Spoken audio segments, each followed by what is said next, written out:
pulang kita akhirat nanti. Amin ya Allah ya Rabbal Alamin. Bapak dan Ibu, Alhamdulillah Rabbil Alamin, di Rabu kali ini kita akan berdiskusi dengan Coach Ridwan Abadi atau CRA ya, kalau kami mengenalnya di beberapa pertemuan di pelatihan. Beliau adalah coach bisnis yang Masya Allah banyak berkontribusi, banyak memberikan saran dan pertimbangan masukan dengan rekan-rekannya di komunitas, apa coach komunitas saya? SBC kan, Sukses Berkah Community. Sukses Berkah Community, Sukses Berkah Community. Nah, insya Allah nanti kita akan diskusi bagaimana nih usaha kita yang sudah berjalan ataupun yang baru merintis ini bisa eksis di tengah krisis ekonomi yang melanda hampir setiap negara di dunia ini. Namun sebelum itu, sebagai pengantar, beberapa waktu yang lalu di majelis ini saya menyampaikan bahwa usaha ataupun bisnis ini akan menjadi amal soleh, akan menjadi catatan amal soleh, menjadi bekal pulang kita akhirat dan menjadi bernilai ibadah. Maksud saya bernilai ibadah, dua minimal syaratnya. Satu adalah niatnya lurus karena Allah, yang kedua adalah caranya mengikuti dari sunnah ataupun suri teladan dari baginda Rasulullah Muhammad SAW. Dan kalau kita sudah menyempurnakan ikhtiar, menyempurnakan usaha kita, energi, biaya keluar modal, kemudian juga kita sudah merencanakan dengan baik dan mengikutinya dan menjalankannya, maka yang ketiga, kalau kita sudah menyempurnakan ikhtiar, maka adalah memasrahkan semuanya kepada Allah Ta'ala. Alhamdulillah, A sudah masuk. Silakan A. Ya, bismillahirrahmanirrahim. Assalamualaikum warahmatullahi wabarakatuh. Waalaikumsalam warahmatullahi wabarakatuh. Jelas suaranya ini? Jelas. Alhamdulillah, hanya ikut mengantarkan sedikit sebentar ya. Terima kasih Mas Gatot, Pak Mas Ridwan dan kawan-kawan sekalian. Situasi sulit dan situasi lapang sebetulnya dua-duanya sama, yaitu bagian dari ujian dari Allah. Jadi bagi orang yang beriman, seyogianya sulit, mudah, puji, caci, lapang, sempit, sehat, sakit, semuanya disikapi dengan sikap yang tepat. Jadi diberi lapang, ini cobaan, diberi sulit, ini juga cobaan. Dan sebetulnya yang lebih berbahaya bagi kita itu adalah justru kelapangan,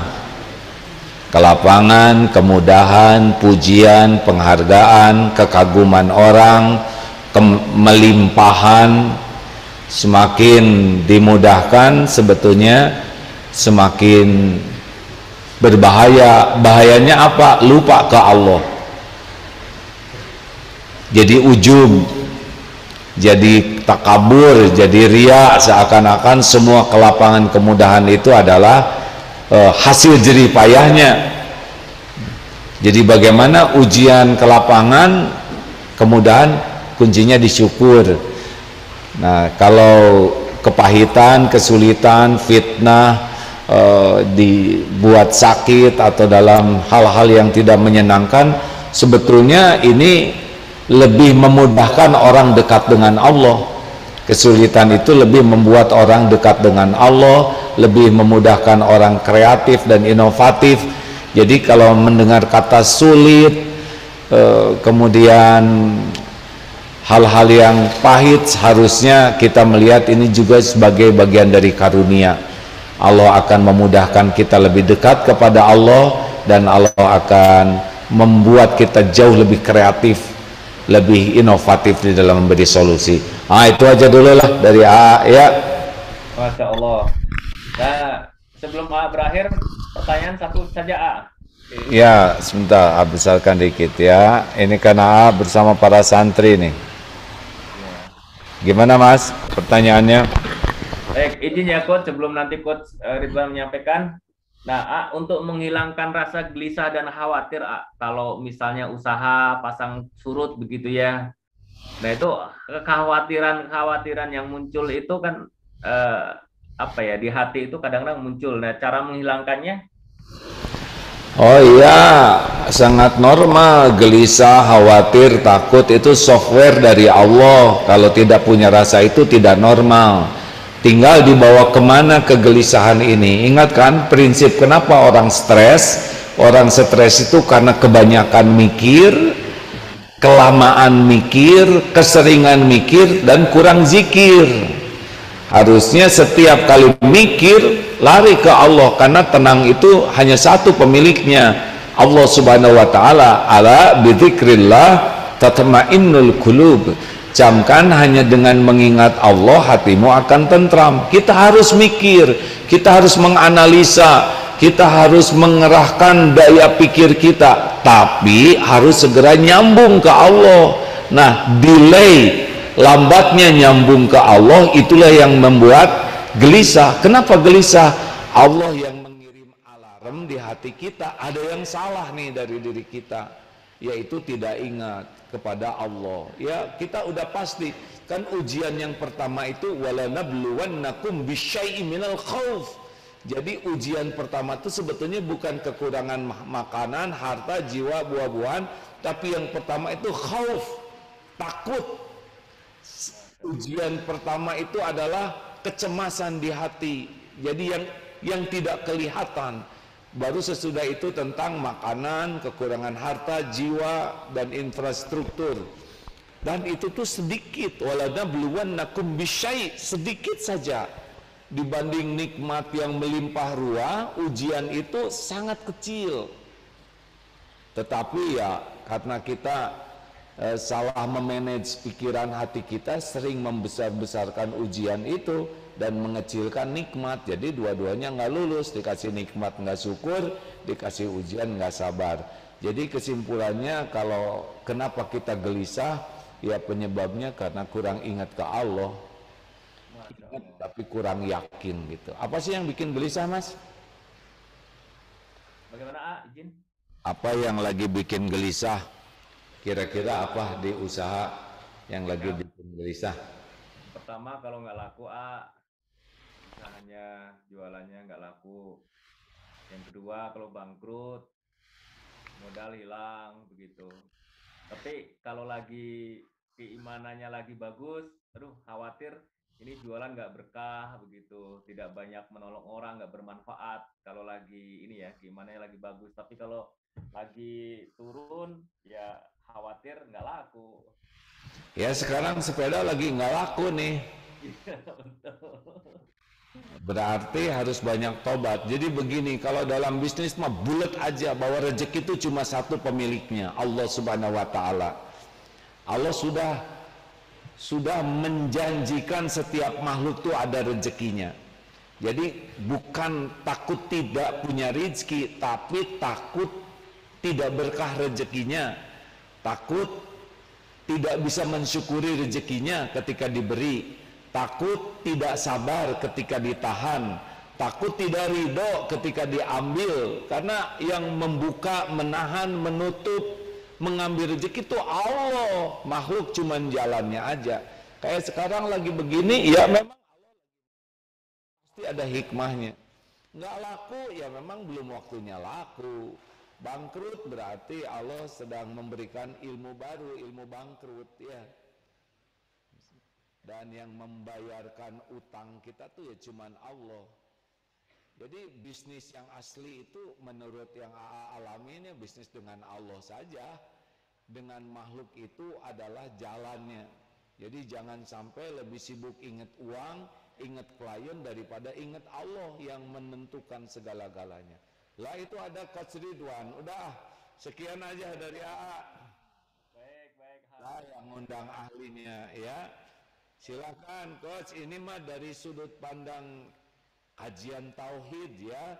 Tentu tidak cukup hanya dengan yang AA sampaikan ini, karena ada sunatullah lainnya yang seperti gaya gravitasi itu sudah yakin, ada gayanya, dan itu yang harus dipelajari. Walaupun kita yakin yang menyelamatkan Allah, tapi kalau loncat dari atas ya pasti babak belur.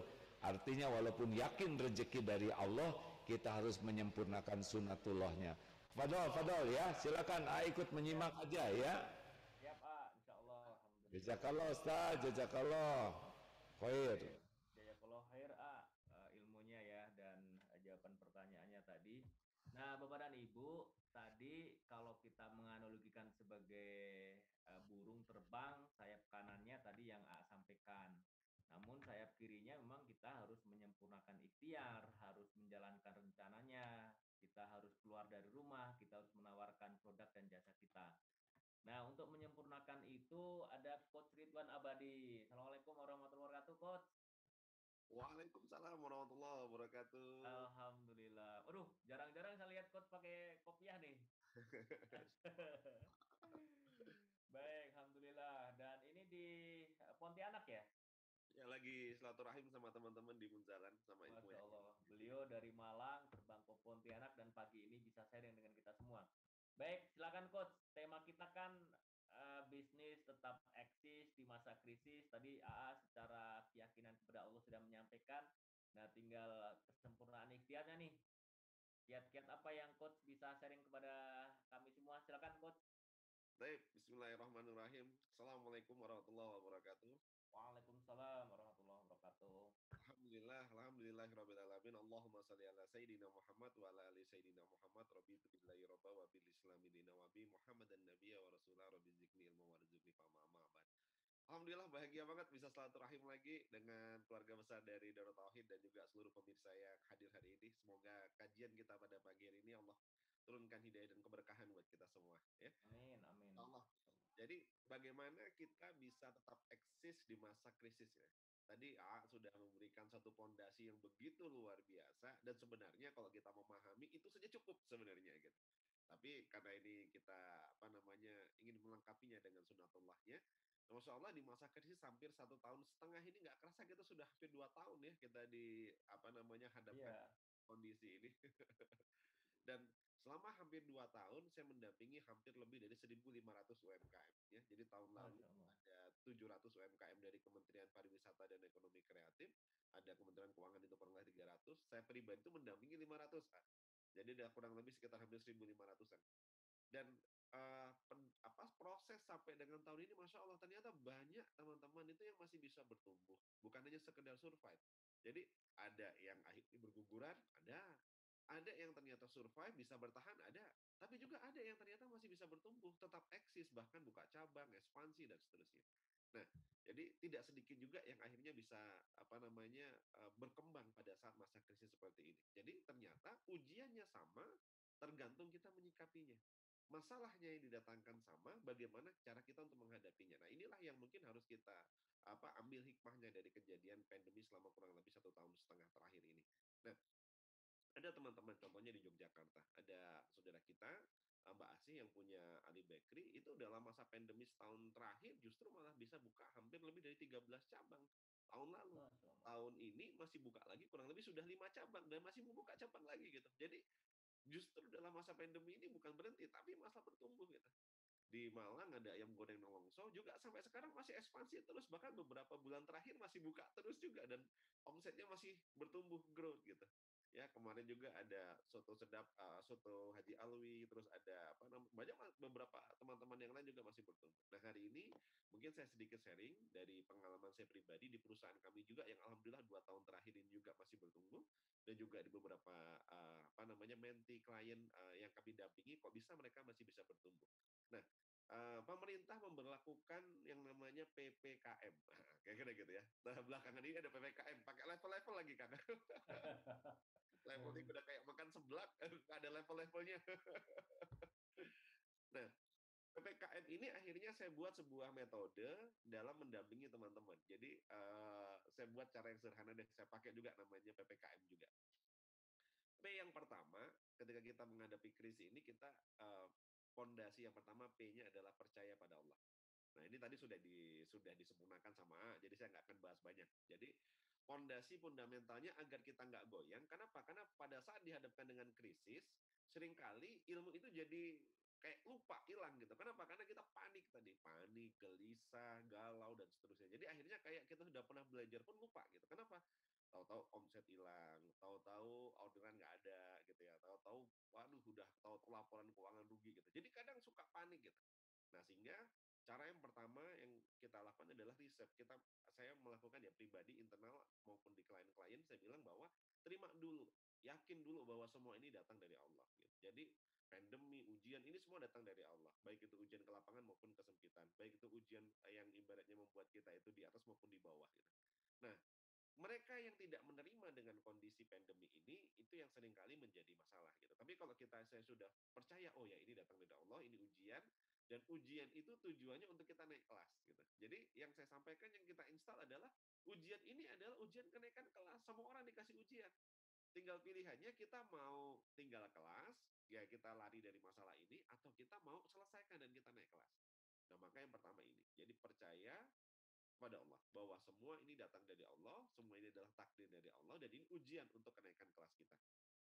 Sehingga namanya kita ujian, pasti butuh persiapan, kita butuh belajar, butuh mengerjakannya gitu. Sehingga agar kita lulus. Nah, ini yang pertama yang harus kita pahami gitu ya. Jadi ini adalah ujian kenaikan kelas. Nah, kalau kita sudah memahami bahwa ini adalah ujian, jadi kondisinya bukan kita akhirnya jadi menyalahkan keadaan atau kita jadi pesimis, tapi kondisinya kita menjadi semakin yakin bahwa Allah ini akan mengangkat derajat kita. Nah, maka yang kedua, ada P yang kedua. P yang pertama adalah percaya pada Allah. Nah, P yang kedua ini adalah pahami posisi kita. Nah, jadi ini baru mulai ilmu dunianya. Kan tadi ada ilmu langit dan ilmu dunia ya. Jadi pendekatannya kita harus membalans bagaimana kita menghadapi pandemik dan juga krisis ini. Bagi teman-teman sahabat yang memiliki usaha adalah kita bagaimana menyeimbangkan antara ilmu langitnya dan ilmu dunia juga. P yang kedua adalah pahami kondisi usaha. Nah, jadi kondisi usaha di saat pandemik itu bervariasi. Jadi ketika COVID itu naik, nah sebenarnya uang tetap beredar, tapi kondisinya yang berubah gitu. Jadi ada bisnis itu yang dia turun, ada bisnis yang landai-landai saja, ada bisnis yang naik gitu. Nah, maka perlakuannya tidak sama. Makanya yang kita harus pahami, kayak tadi mungkin menyampaikan, wah sepeda kita ini lagi turun nih, penjualannya atau apa gitu. Mungkin ada yang lagi turun trennya gitu ya. Nah, kenapa? Karena mungkin akan terus berubah. Jadi setiap kondisi akan membawa satu perubahan. Setiap kondisi akan membawa satu perubahan. Nah, tugas kita itu adalah memahami kondisi usaha kita seperti apa. Apakah kita sedang dalam fase turun, apakah kita dalam fase yang landai, atau kita dalam fase naik. Nah, contoh. Saya umpamakan bahwa kita berbisnis itu kayak kita punya kolam ikan. Nah, kita punya kolam ikan. Nah, kolam ikan itu kita selama ini memelihara ikan nila. Ikan nila itu anggaplah konsumen kita. Nah, kita punya kolam itu misalnya di sekitaran kampus misalnya. Jadi nila itu mahasiswa. Jadi konsumen saya adalah mahasiswa. Nah, saya buat usaha makanan di dekatnya misalnya kampus. Nah, ternyata kolam ikan ini ternyata ada kemasukan limbah atau kemasukan apa yang akhirnya membuat kolam kita tuh jadi keruh, jadi akhirnya kurang bagus. Akhirnya nilainya sebagian mati, sebagian dia pindah ke kolam lain gitu. Nah, ini kondisinya. Jadi yang terjadi dalam masa pandemi itu adalah konsumen itu berpindah. Ada sebagian yang hilang, ada sebagian yang berpindah. Berpindah itu bisa dia pindah lokasinya, dia bisa pindah dari offline menuju online gitu ya. Berpindah itu bisa menjadi behaviornya dan seterusnya. Nah, ketika berpindah, maka ada 3 yang bisa kita lakukan dalam memahami kondisi. 1, apa yang bisa kita lakukan? Kita kejar tuh. Oh, ikan-ikan nila ini pindah ke kolam mana? Konsumen-konsumen saya ini pindah kemana? Ternyata yang tadinya mereka tinggal di kos-kosan, sekarang mereka balik ke rumah-rumah, ke daerah-daerah gitu. Nah, maka apa yang bisa dilakukan? Nah, kita kejar.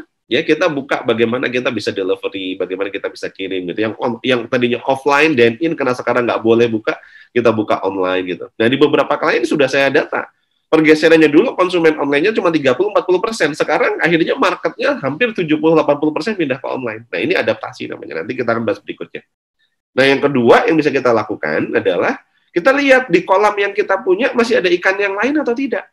Misalnya tadi kita mancingnya itu nila, gitu ya. Target marketnya nila ini si mahasiswa. Ternyata masih ada lele yang bertahan, kira-kira gitu. Lele ini ternyata siapa? Misalnya lele ini keluarga. Kenapa? Karena keluarga masih punya daya beli gitu. Jadi artinya ketika mahasiswa nggak ada, ini masih ada market lain, ada pasar lain. Nah, kita kerjakan pasar lain. Walaupun mungkin kadang harus berubah produk, harus berinovasi lagi dan seterusnya. Contoh, tren kemarin pada saat pandemi awal itu adalah goes, kan. Kenapa goes? Karena orang akhirnya WFH, banyak di rumah, nggak bisa kemana-mana. Akhirnya apa, tren goes naik terus.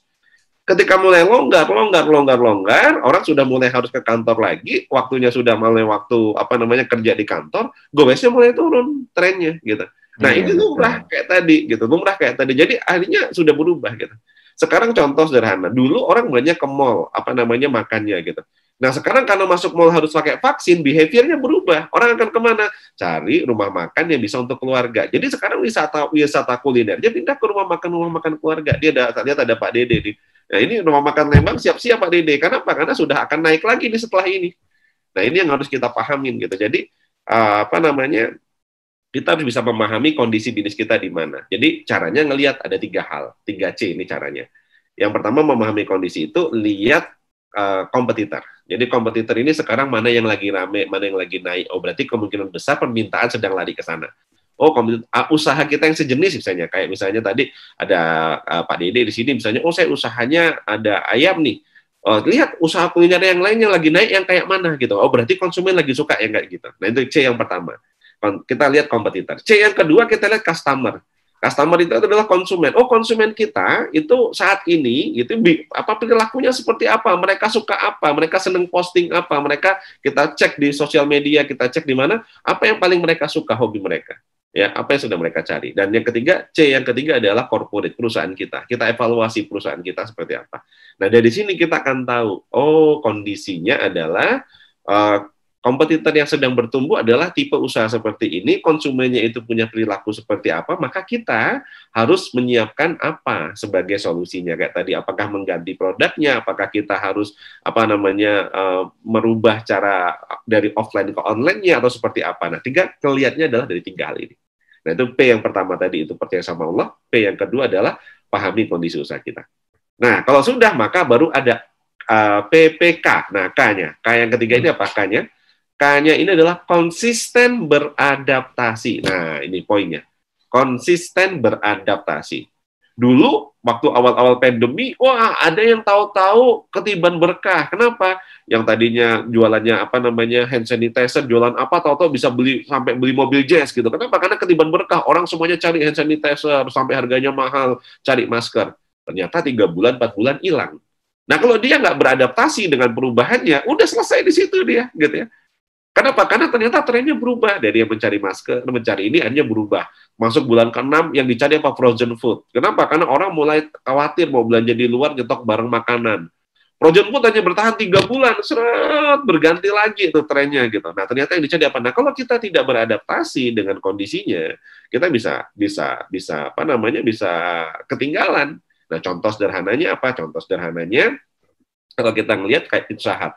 Pizza Hut itu perusahaan multinasional besar dari luar negeri gitu ya, kalau kita ngelihat, tapi dia mau rela ketika mall sepi, dia keluar mall, jualan di pinggir jalan kayak kaki limaan, kira-kira gitu. Iya, betul. Karyawan-karyanya suruh turun ke jalan. Karyawan yang biasa kerja di ruangan ber-AC, sekarang kena matahari keringetan, jualan kayak kaki limaan, kayak UKM gitu. Nah, banyak orang mencemooh, tapi bagi saya ini contoh mereka menunjukkan world class company. Maksudnya apa? Mereka tidak menyerah ketika mall-nya ditutup, tapi mereka terus beradaptasi, dan akhirnya mereka survive. Nah, tapi kita lihat, Pizza Hut dari perusahaan besar turun kasta menjadi UKM nih. Turun jadi gerobakan kaki lima. Turun kasta untuk dia bisa survive, beradaptasi. Pertanyaannya, kita yang UKM, kita yang usaha-usaha ini, pada saat market kita, konsumen kita diambil sama Pizza Hut, kita ngapain? Jangan-jangan kita diem asik di rumah nggak ngapa-ngapain. Ya itu yang akhirnya membuat kita tidak berkembang karena nggak mau beradaptasi. Nah, jadi 3 nih, K-nya adalah konsisten beradaptasi, terus beradaptasi ya. Ini berubah terus saja, ikutin terus ya, trennya sekarang kemana, ikutin, perubahan konsumennya seperti apa, ikutin terus. Nah, sekarang ini sebagai bahan renungan dan juga bahan kajian buat teman-teman didalamin lagi, saya memprediksikan setelah ini akan ada gelombang balas dendam. Gelombang balas dendam. Apa gelombang balas dendam? Orang selama ini sudah kayaknya, wah bosen, susah banget, dikekang di rumah, nggak boleh kemana-mana. Nah, sekarang vaksin sudah banyak, tempat-tempat sudah mulai dibuka, PPKM sudah mulai turun. Ketika PPKM nanti sampai ke level 1 atau bahkan sudah mulai di-open, karena berita-berita yang kita lihat hari ini sudah mulai akan di-open, itu nanti akan orang itu balas dendam, balik lagi akan spending budgetnya akan dikeluarkan. Jadi dananya akan dibelanjakan lagi. Dan kemarin saya ngelihat Malioboro walaupun lampunya sudah dimatikan penuh sampai malam ya. Di Lembang juga sudah mulai ramai. Mau ke di Batu sudah penuh juga pada saat weekend.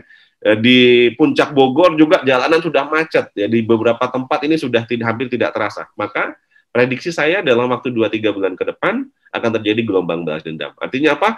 Orang yang selama ini kayak dikekang, di penjara, tahu-tahu di open gitu, dia akan keluar, dia akan ini. Nah, ini maka harus siap. Siapa yang bisa mengambil kesempatannya adalah yang preparation dari sekarang. Nah, ini mungkin gambarannya. Ini K. Nah, yang terakhir ada M, PPKM. Nah, M-nya yang keempat ini adalah apa?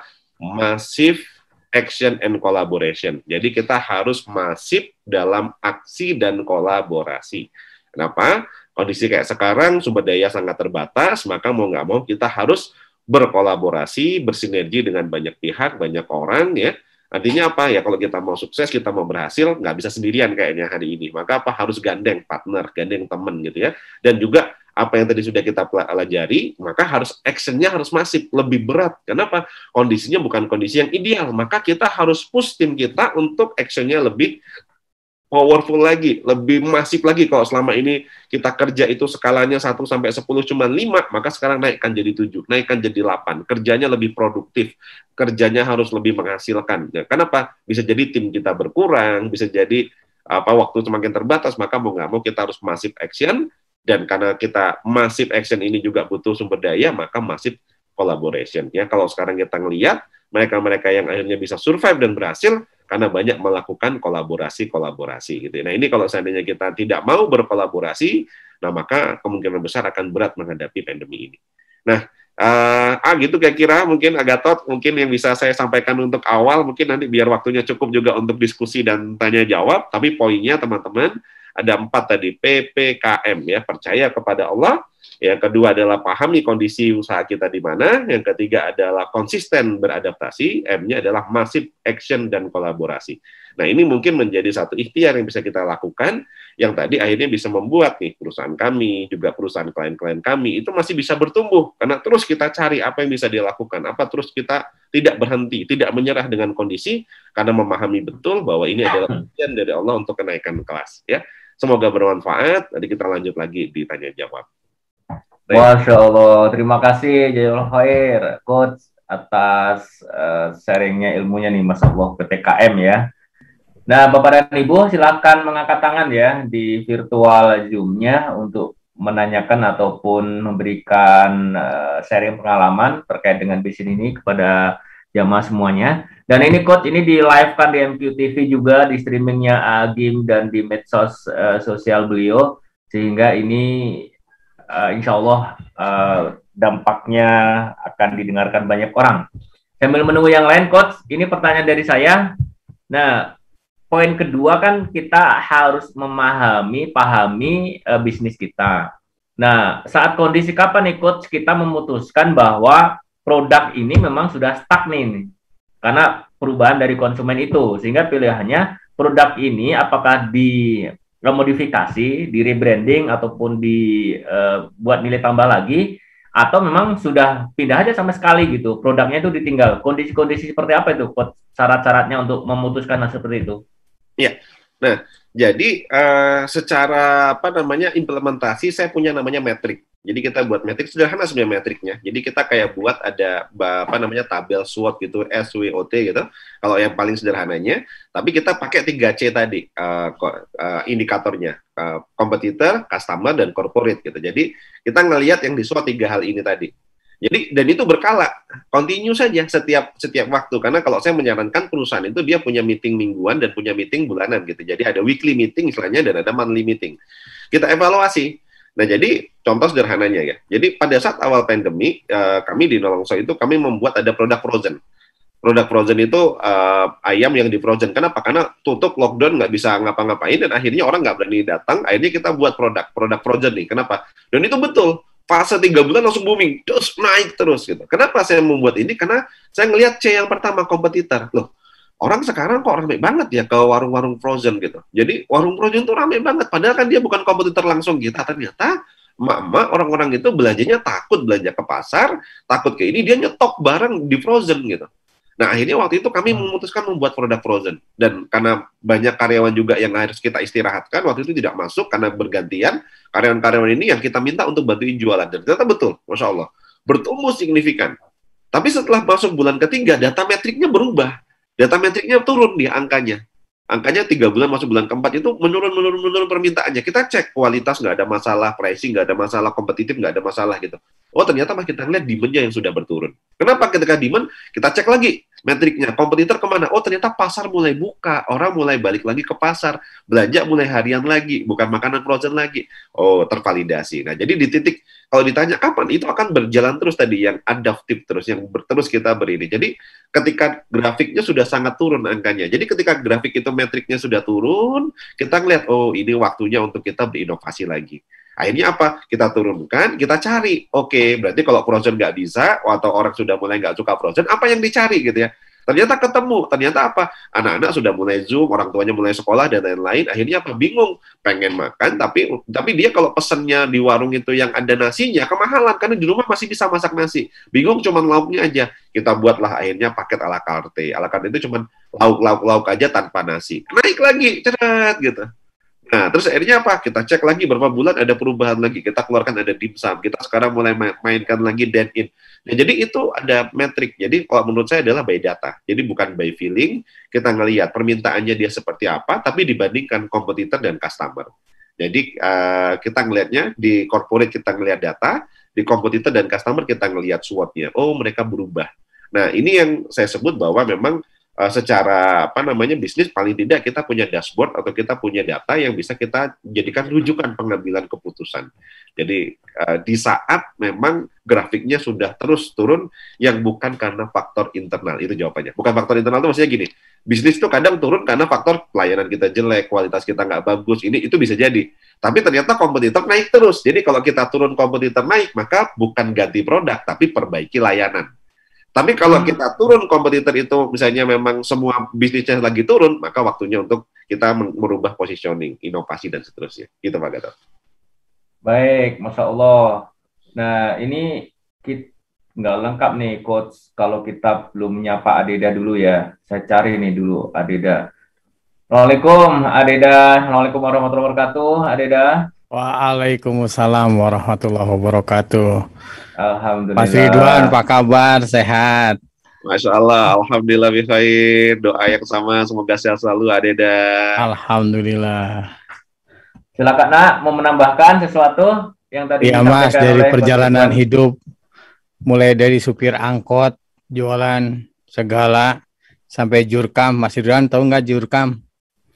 Apa nih, juruk apa aja? Ini mah juragan kambing.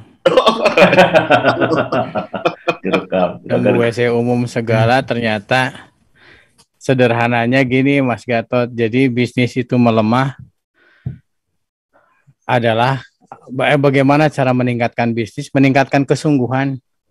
Tadi Mas Ridwan menyampaikan ikhtiar bagaimana untuk meraihnya adalah menunjukkan kesungguhan. Kesungguhan ada 5. Pertama, kesungguhan kepada Allah dulu. Kesungguhan dalam berniat. Karena inamal a'malu biniat. Kesungguhan yakin kalau Allah bakalan nolong. Berprasangka baik. Yang kedua, kesungguhan dalam integritas. Kalau janji penuhi, kejujuran. Yang ketiga, kesungguhan dalam bersilaturahmi. Bagaimana? Karena bisnis mah bakal silaturahmi Mas. Betul. Saya ketemu teman pulang di Australia, apa kerjaan sekarang? Silaturahmi katanya. Masya Allah. Jadi kerjaannya adalah silaturahmi. Sarananya bisnis. Jadi bisnisnya nomor 2, yang pertamanya silaturahmi. Ini luar biasa Mas Gatot. Karena ada jaminan Allah di sana. Silaturahmi panjang umur, murah rezekinya. Yang ketiga, kesungguhan dalam menuntut ilmu. Tadi kalau saya perhatikan Mas Ridwan menyampaikan adalah menggali terus, mengevaluasi, kemudian bagaimana untuk bisa menyesuaikan diri dengan situasi kondisi, beradaptasi, pinter Mas Gatot. Catat tadi A. Oh nyatet. Yang kelima adalah kesungguhan menjadi nilai maslahat bagi orang lain. Kesungguhan, kalau saya berniat bisnis karena untuk meningkatkan zakatnya, sedekahnya, maka sumber pertolongan Allah ngalir di sana. Allah akan nolong seseorang selama dia nolong orang lain. Nah inilah kesungguhan dalam bisnis. Nah biasanya Mas Ridwan ya, pengalaman Mas Ridwan udah kemana-mana. Orang itu merasa sudah sungguh-sungguh. Padahal ibaratnya gini, Mas Gatot, kalau ada dua yang bekerja keras itu. Pertama, atlet. Kemarin saya ngasih motivasi buat atlet PON. Oh, itu bersungguh-sungguh sekali untuk jadi juara. Ada lagi yang bersungguh-sungguh, larinya kencang banget. Kalau dikejar anjing, jarang yang dikejar anjing lambat, nggak sungguh-sungguh, nggak Mas. Seluruh daya kekuatannya dikerahkan untuk bisa selamat, jangan sampai kesusul oleh anjing. Karena anjing juga sudah berlatih, jadi ikut jadi balapan dengan anjing. Anjing lupa tekad semulanya. Nah gitulah, jadi dua, ada kalanya mengejar target, ada kalanya karena takut ancaman bisa. Tapi kenyataan banyak orang yang larinya pontang-panting karena ketakutan, Mas. Kalau ketakutan resikonya tanpa persiapan. Kalau saran saya sih mendingan persiapan aja. Berlatih terus. Ini ada 5 kesungguhan. Kesungguhan dalam niat, kesungguhan dalam integritas, jujur, amanah. Yang ketiga, kesungguhan dalam silaturahmi. Keempat, kesungguhan dalam mencari ilmu, menggali, mengevaluasi, terus berkembang. Yang kelima, kesungguhan dalam menjadi nilai maslahat bagi orang lain. Mudah-mudahan itu yang dapat menjadikan jalan pertolongan Allah. Turnuhun, Masya Allah. Silakan, saya menyimak lagi. Ya, terima kasih Adeda. Ini sudah ada pertanyaan nih Coach. Kita diskusi ya dengan Bapak dan Ibu ya. Silakan bisa mengangkat tangan.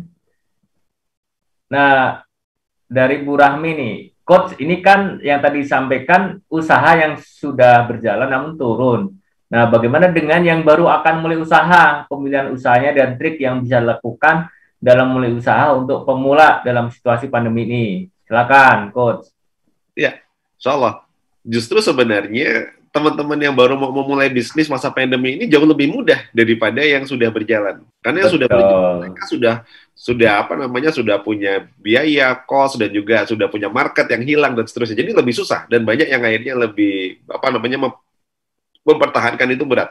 Nah, kalau yang baru mau buka itu relatif cenderung lebih mudah. Prinsip yang pertama, saya suka banget tadi apa yang disampaikan sama Adeda tadi ya, bahwa bisnis itu yang pertama niat, bener banget gitu. Nah, saya kalau di dalam pelatihan yang sering saya sampaikan adalah definisi bisnis itu adalah helping, membantu. Karena esensinya bisnis itu adalah memberi solusi. Jadi konsumen itu punya uang, tapi dia punya masalah dan kebutuhan. Nah, kita sebagai seorang pebisnis atau pengusaha, tugasnya adalah menciptakan solusi. Nah, kalau ini ketemu, terjadi transaksi, baru akan terjadilah yang namanya pertukaran manfaat. Nah, maka esensi bisnis itu adalah menciptakan solusi. Berarti apa yang harus kita lakukan sebagai pemula yang baru akan mulai bisnis? Kita lihat ada masalah apa di masyarakat kita, ada masalah apa di konsumen kita. Jadi tentukan dulu. Satu, tentukan adalah pasarnya siapa yang mau kita bantu. Oh, saya pengen membantu misalnya ibu rumah tangga. Atau, oh, saya mau membantu misalnya karyawan yang sedang di PHK. Oh, saya mau membantu siapa. Jadi tentukan dulu target marketnya. Oh, saya pengen bantu orang yang suka goes. Oh, saya mau bantu siapa gitu ya. Orang yang sekarang lagi sakit. Tentukan dulu target marketnya. Setelah tahu target marketnya siapa, yang kedua tentukan masalahnya dia apa yang mau kita bantu. Oh, ibu rumah tangga dia punya kebutuhan apa misalnya. Oh, kebutuhannya ibu rumah tangga ini sekarang lagi susah nih. Kenapa? Karena anak-anaknya harus sekolah semua, gadget terbatas dan dia harus sekolah. Wah, bisa jadi ini ada peluang di situ. Yang dibalik dari masalah itu ada peluang-peluang apa? Kita buat bimbel, apa namanya, atau private datang membantu orang tua yang punya anak banyak, gitu, yang dia membantu untuk anak-anaknya bisa tetap bisa sekolah walaupun dalam kondisi misalnya ditinggal kerja dan seterusnya. Ini peluang besar menurut saya, contoh sederhananya ya. Ya kita misalnya buat kayak bimbel gitu. Nah ini contoh sederhananya. Jadi kita cari nih apa yang bisa dilihat. Kayak dulu waktu ketika pertama saya sampaikan kita membuat apa namanya ngelihat, oh orang-orang takut untuk datang ke tempat makan karena sekarang ada PPKM dan pembatasan, maka ada peluang membuat catering, makanan sehat, dan seterusnya. Nah, jadi artinya, satu, tentukan dulu target pasarnya siapa yang mau dibantu. Yang kedua, ketahui masalahnya apa. Yang ketiga, ciptakan solusinya. Nah, kalau ini sudah, maka tinggal yang keempat, bagaimana caranya Anda mempertemukannya, penetrasi, apa namanya, mempertemukan antara solusi ini dengan orang yang membutuhkan. Dan insya Allah itu akan terus terjadi transaksi. Nah, jadi poin pentingnya adalah peka terhadap masalah konsumen. Jadi kalau kita baru mau mulai bisnis itu, melihat peluang itu enak banget. Melihat peluang itu, oh saya mau ngelihat siapa ini target pasarnya, masalahnya apa, kita bantu. Nah, jadi di masa kayak pandemi sekarang ini, orang masih banyak punya uang, dan orang masih pegang uang, tapi dia belanjanya sekarang karena masalahnya berbeda, jadi diarahkan ke tempat-tempat yang berbeda. Nah, ini yang kita harus pahami gitu ya, baik itu yang atas, menengah, maupun yang bawah.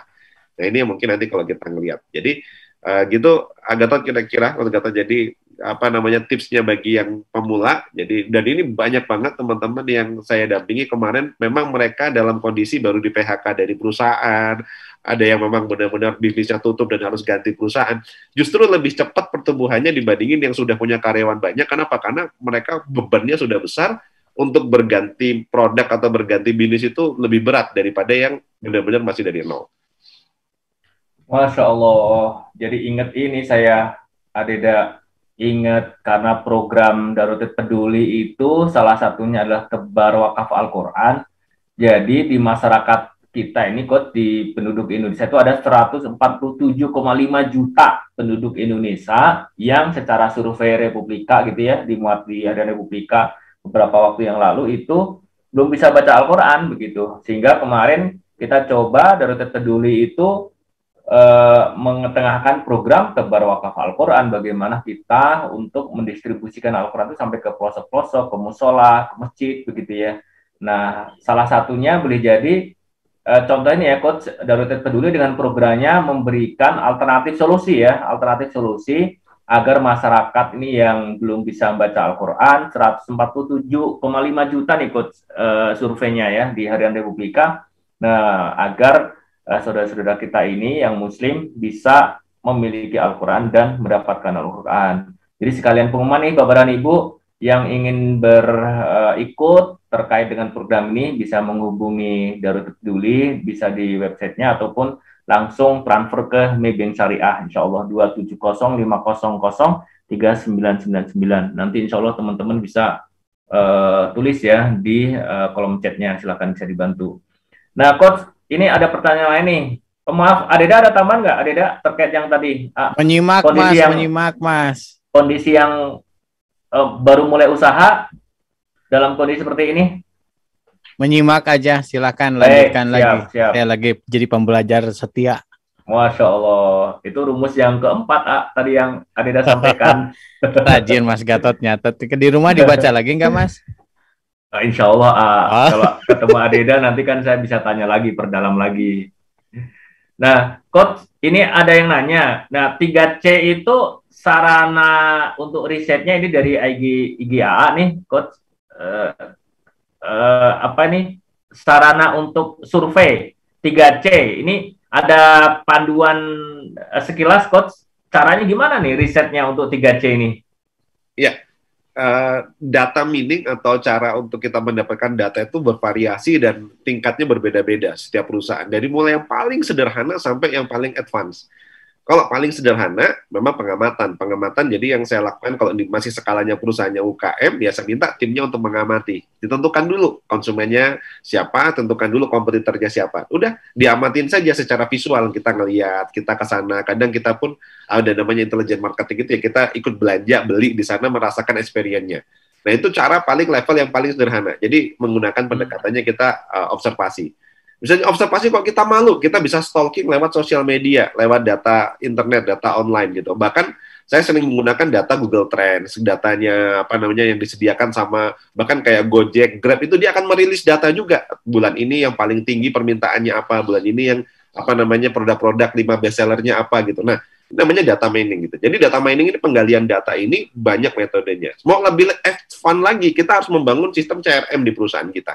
Jadi ini kita sudah mulai bangun software yang data itu kita olah, siapa konsumen yang balik lagi, repeat order lagi, karakteristiknya seperti apa gitu. Nah, ini lebih advance gitu. Nah, jadi memang levelnya banyak dan levelnya itu bisa sampai di tingkatan yang lebih tinggi gitu. Nah, cuman konsepnya paling sederhananya untuk pemula adalah pengamatan. Lihat aja mengamati langsung, karena itu mudah sekali gitu. Kita tinggal lihat sekarang tren berubah. Tadinya orang senang di tempat-tempat yang apa namanya eksklusif. Sekarang tren berubah, orang lebih suka ke tempat yang terbuka. Jadi artinya kalau sekarang mau cari tempat makan, makanan yang sekarang bisa di-develop bukan lagi rumah makan yang keren dan eksklusif gitu.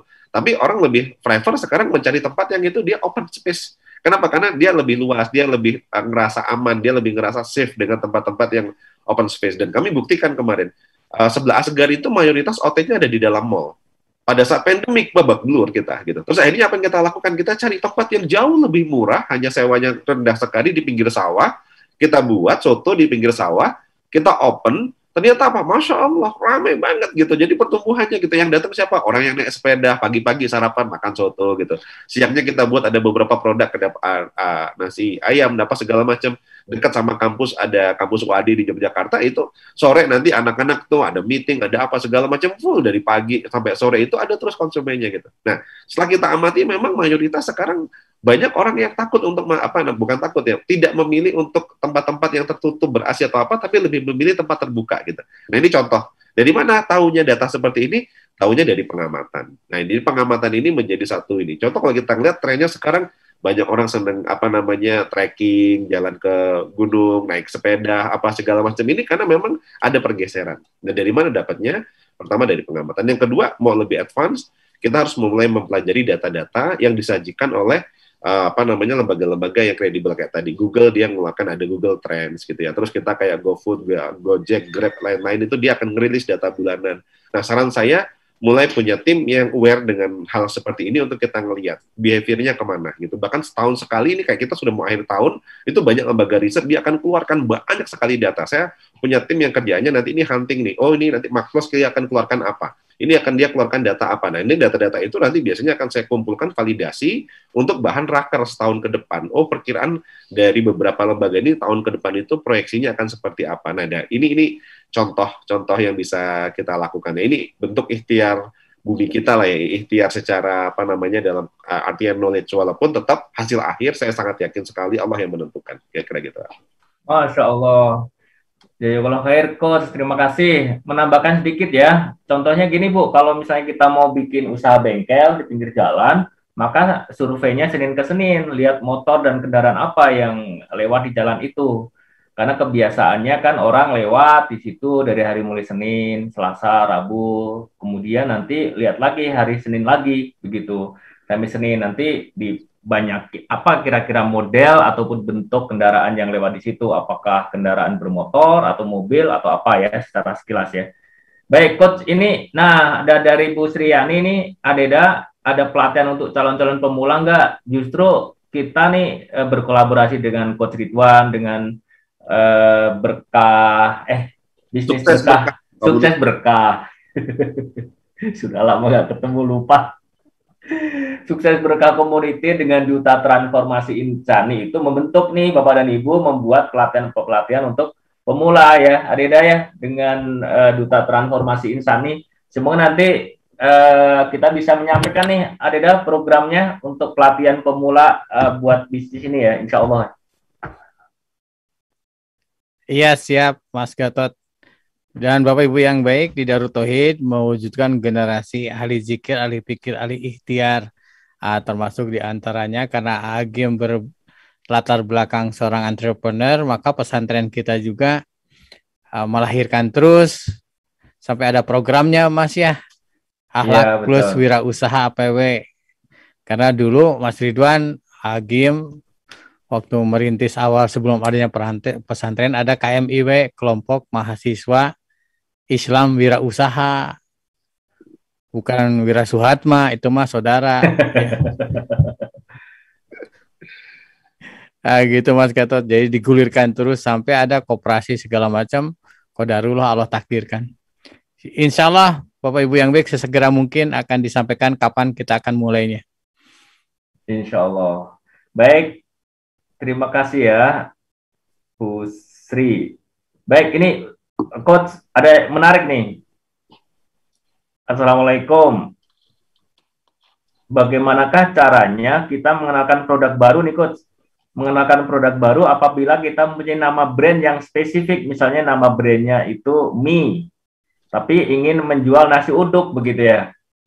Nah brandnya itu sudah mie, tapi ingin menjual nasi uduk, apa membuat brand baru atau membuat brandnya sama, padahal produknya ini berbeda. Nih dari IGAA ya, Pak Rizky, Grow Up Food Clothing. Silakan Coach. Ya, masalah. Ini ada dua pendekatan. Yang pertama membangun sub-brand, dan yang kedua tetap menjadi satu kesatuan. Kalau kita belajar dari case-nya misalnya ada Esteller 77. Esteller 77 itu dia mengeluarkan nasi goreng. Bahkan sekarang penjualan nasi gorengnya di Esteller 77 lebih tinggi daripada penjualan Estellernya. Itu contoh sederhananya.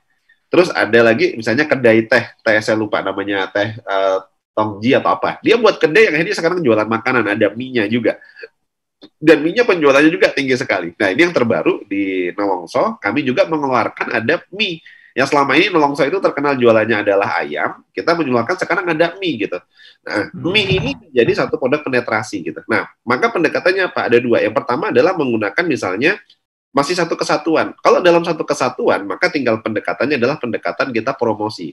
Jadi produk barunya, misalnya, sekarang dari Nelongso yang jualannya tadi itu ayam, terus sekarang kita mau jualan mie, maka mie-nya kita angkat menjadi promo. Program promo bisa dibundling dengan produk yang selama ini sudah laris. Promo produk larisnya apa? Misalnya produk yang lagi kencang. Jadi kalau kita punya namanya Boston Metric. Boston Metric itu kita membagi mana produk yang penjualannya tinggi, mana produk penjualannya rendah, mana produk yang marginnya tinggi, penjualan tinggi, mana produk yang penjualannya tinggi, marginnya rendah. Nah, itu kita bagi. Nah, nanti dari situ kita produk-produk ini kita kawinkan gitu. Nah, ketika kita kawinkan, akhirnya apa? Produk yang tadi masih baru kita promosikan, kita menyebut namanya question mark, produk yang masih baru ini, kita tempelkan dengan produk yang dia penjualannya sudah tinggi, dipaketkan gitu. Nah, maka produk-produk baru ini dia akan ikut ketularan dengan produk yang sudah berjalan. Nah, itu pendekatan pertama, di bundling atau digabungkan dengan brand yang sudah ada. Nah, tapi kalau seandainya kita mau masuk dengan produk yang memang itu di sub-brand itu artinya, tadinya misalnya ada kopi, ada kopi Janji Jiwa gitu. Terus dia membuat roti. Nah, dia membuat namanya Tos Janji Jiwa atau apa gitu. Jadi dia ada produk sub-brand yang khusus untuk brand dari rotinya. Nah, itu contoh sederhananya. McDonald's dia pernah membuatkan kopi, kalau nggak salah akhirnya namanya McCafe gitu. Nah, itu namanya sub-brand. Sub-brand itu adalah brand turunan di bawah dari brand utama. Nah, kalau membuat sub-brand ini, satu yang menjadi PR adalah kita butuh tim, kita butuh sumber daya, kita membutuh sumber kayak sosial media, branding dan lain-lain yang lebih matang. Tapi nanti potensinya ke depan dia bisa independen, dia bisa lepas.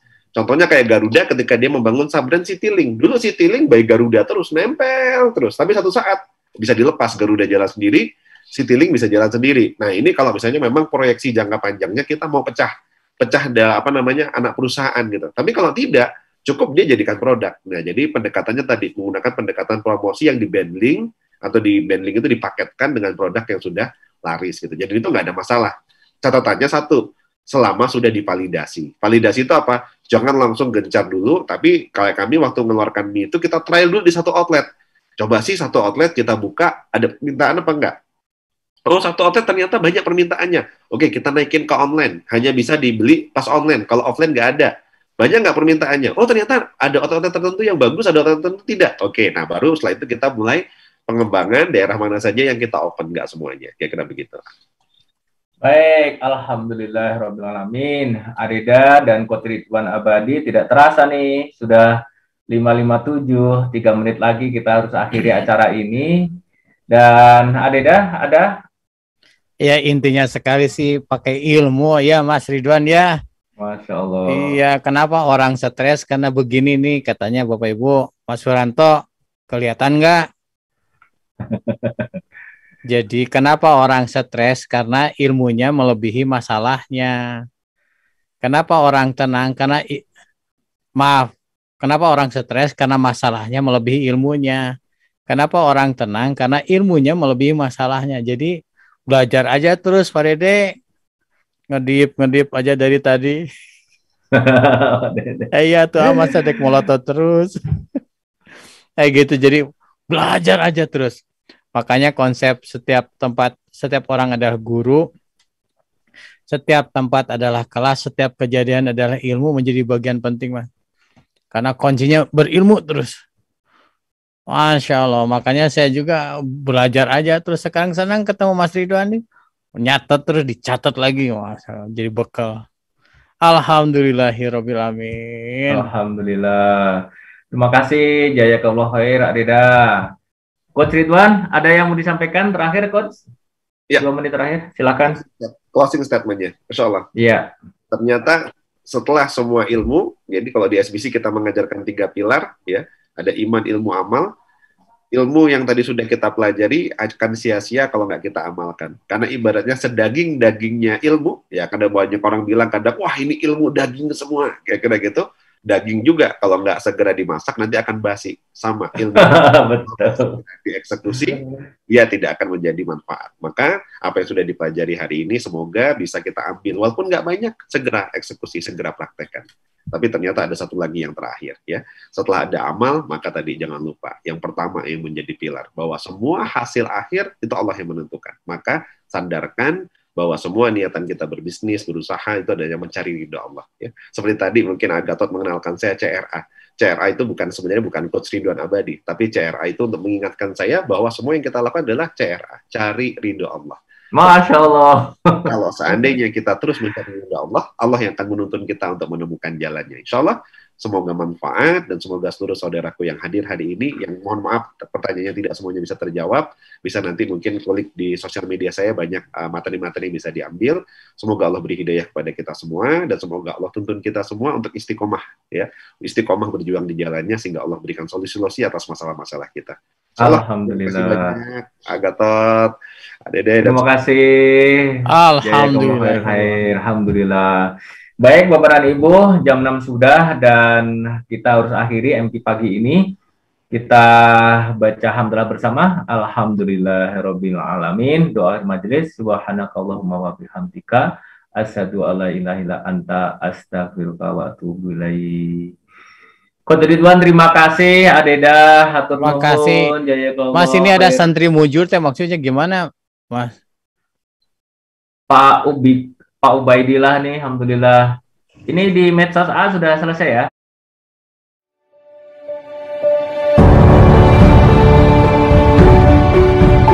Saudaraku sekalian, ini adalah kawasan Eko Pesantren 2 di daerah Parompong. Masya Allah, luasnya 4,6 hektar. Dan di sini akan segera dibangun masjid dan pesantren. Islam sangat serius untuk menjaga kelestarian alam, rahmatan lil alamin. Dan mudah-mudahan menjadi ladang amal bagi siapapun yang memang merindukan membangun masjid, membangun lembaga pendidikan. Inilah kesempatan untuk beramal. Saya sangat senang sekali di daerah saya akan dibangun pembangunan masjid sama pesantren.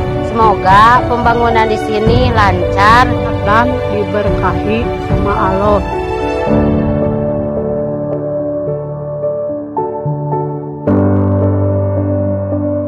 Dengan hadirnya pondok pesantren Darut Tauhid di sini, mudah-mudahan bukan saja masalah pertanian, tapi masalah keagamaan, masalah akhirat juga kami akan terbimbing dan terarah.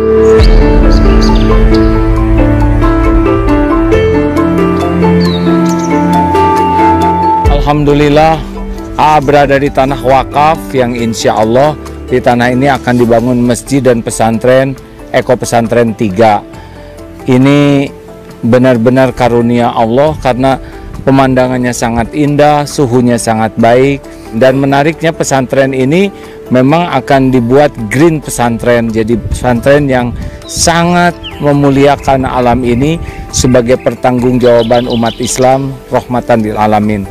Sehingga yang datang ke sini selain belajar juga terinspirasi untuk lebih menjaga kelestarian alam.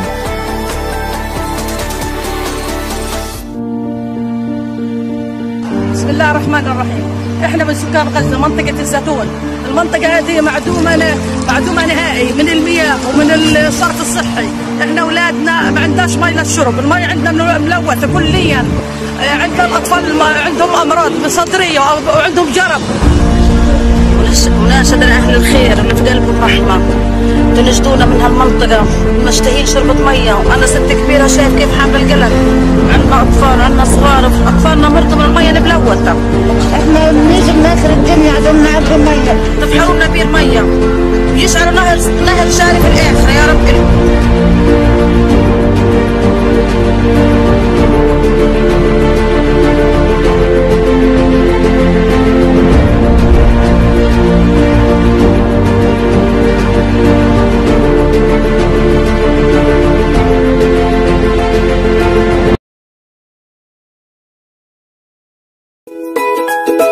Tunaikan zakat, sedekah, wakaf, dan bantu sesama.